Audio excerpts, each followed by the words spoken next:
ever get the feeling, and maybe this is just me, but ever get the feeling the world's kind of like playing a game of Risk out there?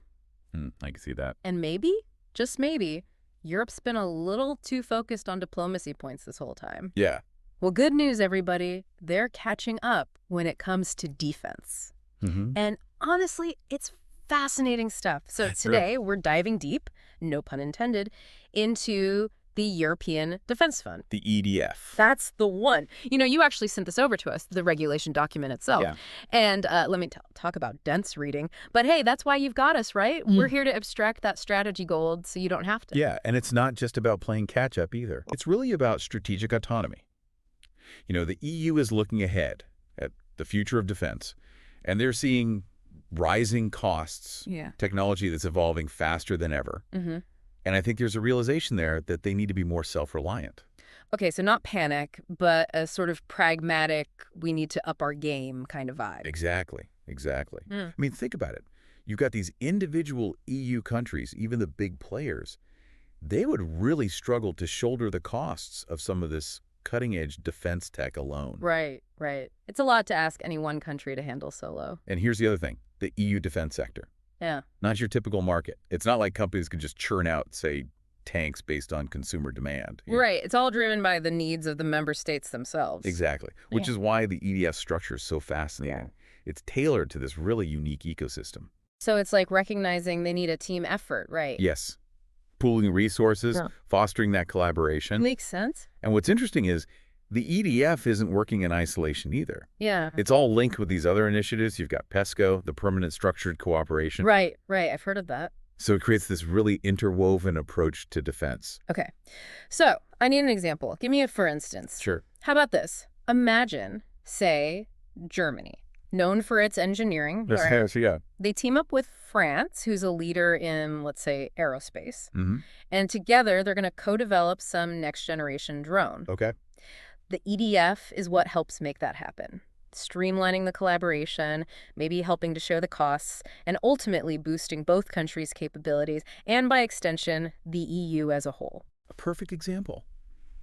Because that's the heart of it, you know, recognizing that a united front in terms of tech and strategy, that's the way forward. Okay, so we've got this, like, collaborative spirit, right? Right. But how does the EDF actually, how does it flex its financial muscle? Where does the money go? Yeah. That's where the rubber meets the road. And this is where the EDF gets surprisingly specific. So there are these two main funding buckets, you could say, for research and development. But these buckets, they're not exactly created equal. Not created equal, huh? How so? Okay, so think about it this way. The EDF, it'll fund up to 100%. That's the whole shebang of a collaborative research project. Wow. But then it caps development funding at 20%. Big difference. Huge. So it's like they're saying, go wild with the brainstorming, folks. Really push those boundaries. Exactly. But when it comes to actually building the prototype, let's be a little more strategic. Yes. And it makes sense when you think about it, right? I mean, the EU's priorities, research, that's about pushing boundaries, exploring those what-if technologies, the ones that could be total game changers down the line. Right. The high-risk, high-reward stuff. Exactly. Development, though. Yeah. Crucial, obviously, but it comes with a different set of financial realities. Right? Yeah. It's like comparing, say, a lab that's experimenting with some new kind of metal alloy versus like a factory that's trying to mass produce it. Perfect analogy. Both important, but the scale of the investment is just completely different. Totally. And don't think for a second that development's being left behind. The EDF still offers significant funding opportunities for projects in those early stages. Plus, they've built in these really clever incentives, too. Oh, like what? So, for instance, funding rates.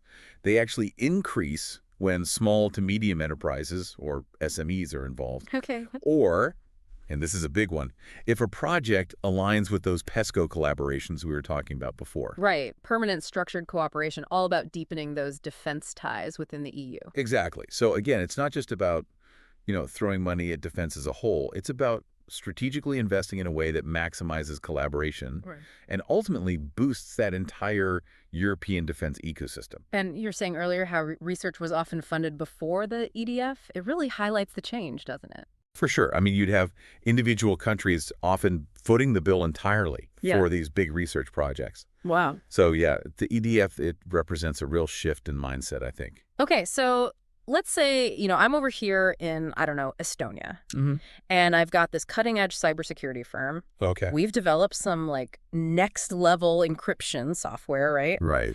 Heard about this EDF thing. Sounds intriguing. Yeah. How do we get in on this? What's the ticket to ride here? Well, first of all, this is definitely a teamwork kind of ride. The EDF, Yeah. it's all about these collaborative projects. So, better find some friends first. Makes sense. European Defense Fund. Got to keep it in the family, right? Exactly. The focus is really on strengthening the EU's own defense industry, you see, fostering that strategic autonomy we were talking about. Now, I will say there are some limited exceptions for companies outside the EU, Okay. but they need a really, really good reason to be at the table. Like what? Give me an example. What would make the cut? Think like a substantial presence within the EU already. Subsidiaries, major assets located there, that sort of thing. Oh, okay. So they're already pretty invested in the EU. It's not just Exactly. a random company from, Right. They can't just be dabbling. And on top of that, they've got to provide some serious ironclad guarantees that their involvement, because remember, this is defense stuff, that their involvement isn't going to compromise the EU's security at all. Right. Got to keep those secrets safe. Exactly. It's all about trust, but verified. Okay, security paramount makes sense. But getting back to the teamwork aspect, it's not just about EU companies, period, right? It's about them working with other EU companies specifically. You got it. We're talking a minimum of 3 entities, right? From at least 3 different member states, all teaming up for a single project. 3 is the magic number, it seems. Huh, interesting. So it's not just about spreading the love around the continent. Well, I mean, that's a nice bonus, sure. Sure. But strategically speaking, it's more about building a truly integrated and, more robust European defense ecosystem. So going back to my hypothetical Estonian cybersecurity firm here. Yeah. With our amazing encryption software, the EDF could help connect us with, say, I don't know, a tactical comms company over in Finland. Right. And then maybe a drone manufacturer down in Italy. Exactly. And suddenly, boom, we've got this, like, super secure, interconnected battlefield network. Precisely. It's about creating these synergies that might never have existed otherwise. Yeah. And in the process, you're fostering innovation through collaboration. This is exciting stuff. But okay, with all this talk about, innovation, collaboration, blue sky thinking and are there like guidelines, what kind of projects is the EDF actually looking to support concretely? Yeah. So the document, it actually outlines some key areas of focus. One of them is preparation. Okay, preparation. Which includes things like bolstering the resilience of critical infrastructure. Got it.